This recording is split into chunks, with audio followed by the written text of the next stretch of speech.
Let's meet Yala Kairouz. She's an executive director at JP Morgan Los Angeles. She has a unique background and a strong passion for reading. But don't take my word for it. Let's go meet her. All right. Welcome to episode 2 of the Economic. Today, I'm joined by Miss Yala Kairouz. Yala, where are you right now?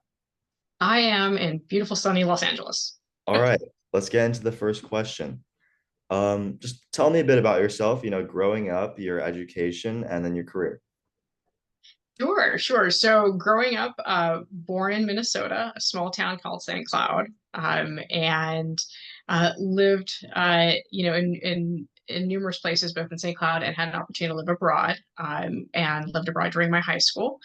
I specifically in Lebanon for 2 years during my high school, and then went and returned back here to LA for college, and then also spent some time up in the Bay Area as well. And then I returned back to LA, and I've been in LA, gosh, since the mid 2000s. And have been working in the finance industry since 2004. So a good 20 years and counting, and I'm still standing. Would you say like LA is your favorite city to be in? It definitely is. I love LA because one, it's LA. You have the best of everything. So wonderful industries, entertainment, aerospace and defense, real estate, and such a mix of diverse populations and communities, which adds a lot of flavor and color. And then you have some top-notch universities and schools that are really exciting and doing some innovative things. So I just think LA is a fantastic place to be. All right, yeah, I definitely agree with that. Going into the next question, describe a normal day at work. My day starts early. I start at 5 o'clock in the morning. I wake up a little bit earlier than that, but I start at 5. What I do is I spend some time just on the personal side. I meditate. I do my deep breathing. I think I just set my intentions for the day. It's really important, and I've always done that, and it's a big part of who I am. And I think it's also a big part of why I feel I'm successful over the years. And then I read market news. And so I will read my firm news and understand what's been going on, since the last time I checked. So overnight in other markets across the world. So I'll read market news. I'll then read the Wall Street Journal, and I read that digitally as well as the Financial Times or the international coverage. And then I will tap into Bloomberg or FactSet or any number of financial news outlets to just understand also as well from their perspective in certain area. Um, by the time that happens, I'm usually kind of plugged in and ready to go. And I look at my calendar and I know what events I have for the day or what meetings I need to attend to. So I'm in the office relatively early, kind of plugged in, answering to clients, as early as 7 o'clock.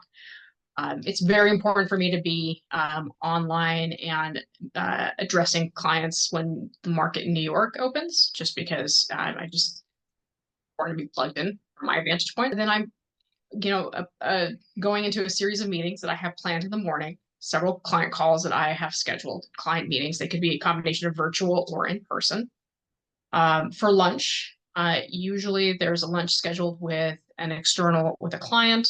Maybe it's with a family or the next generation of the family that we're advising. It could be a lunch with an outside, what we call a center of influence. So a very important external partner, an attorney, maybe an accountant, a broker, a real estate agent. So it could be any number of key partners, or it could be someone from another line of business. So maybe it's a partner from my commercial bank or investment bank or corporate bank. And then the rest of the afternoon could be filled with some meetings, but there's always a portion of that entails calling clients. Calling clients I'm looking to reach out to, or potential clients, to talk to them about the firm and our opportunities, and then some reading. A big portion of this job requires lifelong daily reading and learning. And so I would say, but that's about 10 to 15, maybe even up to 30% of what I do on a day to day entails reading and learning and analyzing and understanding the markets. And different aspects of wealth planning, from estate planning to goals-based planning to understanding family dynamics and board governance for a family, setting up the family office, just runs a full suite. And then in the evening, usually I wrap up my afternoon, my evening, probably around 5:30. I may or may not have a client event or dinner or an outside engagement that's work related. And then usually if I don't have that, I come home. Prepare my dinner, I do my workout, and then in the evening, I set aside usually about 2 to 3 hours to do work on my board. I sit on a number of boards that are very important to the community that and the nations that I love. And so I do a lot of board work because I sit on those committees. And then I wrap up my evening by 9:30. All right, wow. You are a busy woman. Yes, yes, I love it for me because it's always been how I am. I'm very planning and detail oriented. Love to have my day planned out. I think it's time is the one currency we never get back. So where you invest your time and where you invest your energy is priceless. I can 100% agree.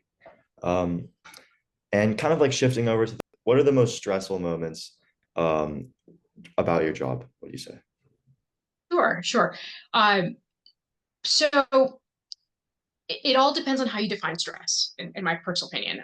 Everybody looks at stress differently, but for everyone, there's a certain amount of stress that's optimal, necessary for growth and for survival and for personal development and self-esteem. So when I say high degree of stress for us, it could mean for those that are in my industry, it could mean that markets are moving relatively rapidly and um, data is shifting very quickly.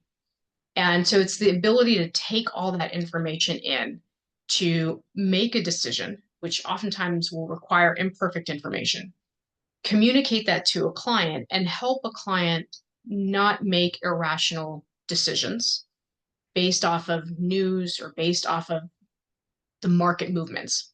And so that can be sometimes stressful for me in a positive way. I enjoy that type of stress because we're acting as a shepherd. That's the role that I feel that I play is that I act as a shepherd, as a guide during those moments to help a client and their family somewhat refrain, focus on the goal as opposed to the short-term movements and volatility that the market is experiencing and not make irrational decisions that they would come to later on regret. So that could be stressful. I think the other thing that could be stressful is sometimes we have a certain view. You know, Wall Street has a certain view, the market has a certain view, and sometimes the data out of nowhere will present a black swan scenario or some risk that is completely unforeseen and that hasn't been built into the dominant view. And that can be disruptive for some folks who may not necessarily have the intellectual humility or the mental agility to shift and adjust because the view is very fixed. And so, but for others, and I put myself in that camp, I thrive on that. I love that. I see that as an opportunity to be challenged and to look at how that new risk that's been introduced actually yields itself into an opportunity and where can we capitalize on that opportunity for the benefit of the client that we're serving. And there's something really exciting about that as a high school student going into college or even a college student when you realize that that stress or that risk could potentially be an opportunity for you to not only excel but reap an opportunity, grow from.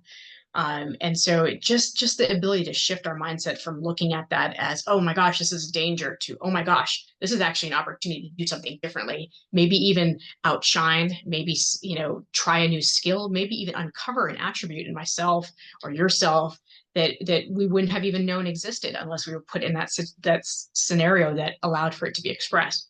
I'm seeing a common theme here with the amount of influence that reading plays a role in like your growth um, and like your job. But I feel like a lot of high school students don't do a lot of independent reading on their own time.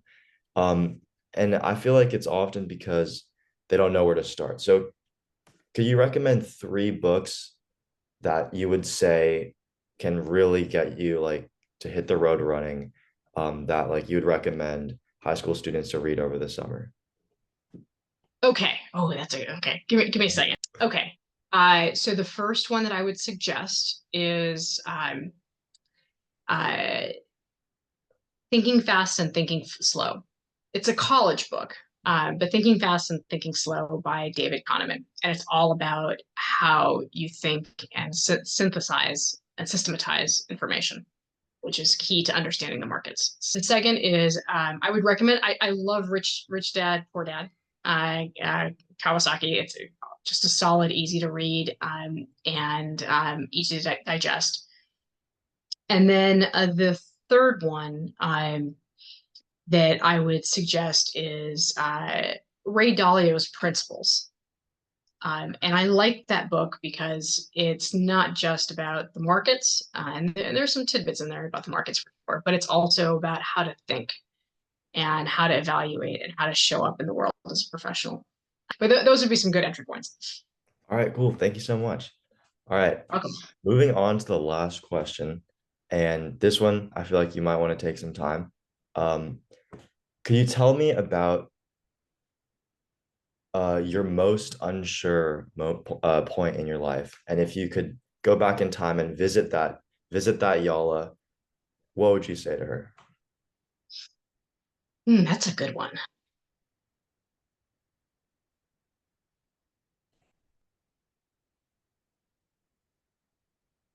So I would say I'm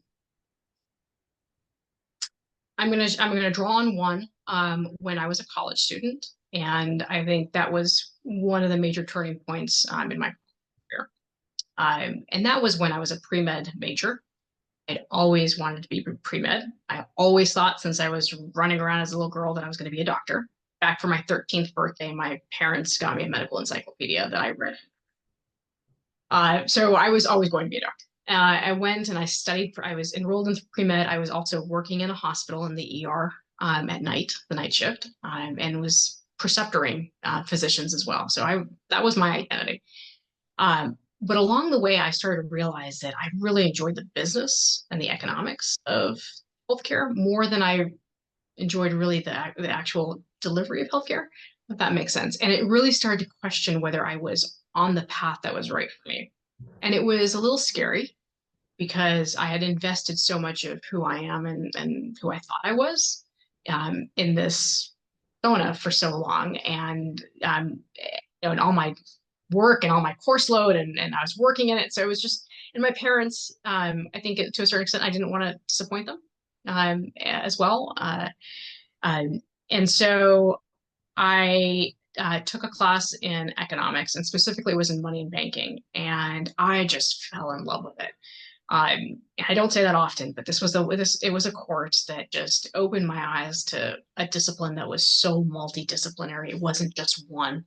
And I felt it could satisfy my hunger for learning and knowledge from multiple sources. I could never get tired of it. I could never get bored, intellectually bored. And so, uh, but I was unsure of myself. I didn't know anyone like myself who could be in finance. My mother was a teller and then became a retail banker, so she did really well, and she kind of inspired me. But aside from her, I don't know any investment bankers in my family. I don't know any wealth managers in my family, and so I don't know if there was a place for me, right? And I always had a perception of what Wall Street was. And so I spent some time just doing some soul searching and then eventually got the nerve to talk to my parents about it. And my mother recommended, well, why don't you just take a job at a bank, see if you like it. And from there, just you do great. If you don't, we'll try on the next thing. And that's exactly what I did. I took a job at a bank. I started off as a teller, and very quickly, within a few months, I moved into a personal banker role and was really good at it and loved it. And then was later on sponsored by a senior, by management and senior financial advisor, and got sponsored for my licenses so I could sit for my series exam. And then quickly had an opportunity to pivot into wealth management and learn the business, that specific side of the business. And so I would say that was a period of time where I was really unsure and I didn't see anyone that looked like me. I didn't know if I could make it, but I talked to certain people that I trusted, whose advice I trusted, and I just took a leap of faith and I just started doing the activities that anyone in that profession would do. And before you know it, it started to open doors, and I started to develop the skills, and it would put me in the audience of people that took an interest in me and my ability and my aptitude and were willing to sponsor me. And I was not going to let them down because they took a risk on me, and I was going to work 1,001% as my form of gratitude for taking a chance on me and giving me opportunity. And then I would say, when I came into the industry, I was so appreciative because now there's many more individuals that look just like me, and I have an opportunity to serve many diverse clients. It's been incredibly rewarding. Yala Karuz, it has been a pleasure having you. This has been episode 2 of the Economic. Thank you so much. Is there anything lastly you want to say? I want to thank you, Dale, for the opportunity and for doing this, and to all the students that are going to this year. Congratulations, and keep up the great work. And the world is your oyster. Go get it. All right. Thank you so much, Yala. Thank you for watching this episode of The Economic. If you enjoyed this video, please consider subscribing or leaving a like or comment. Thank you.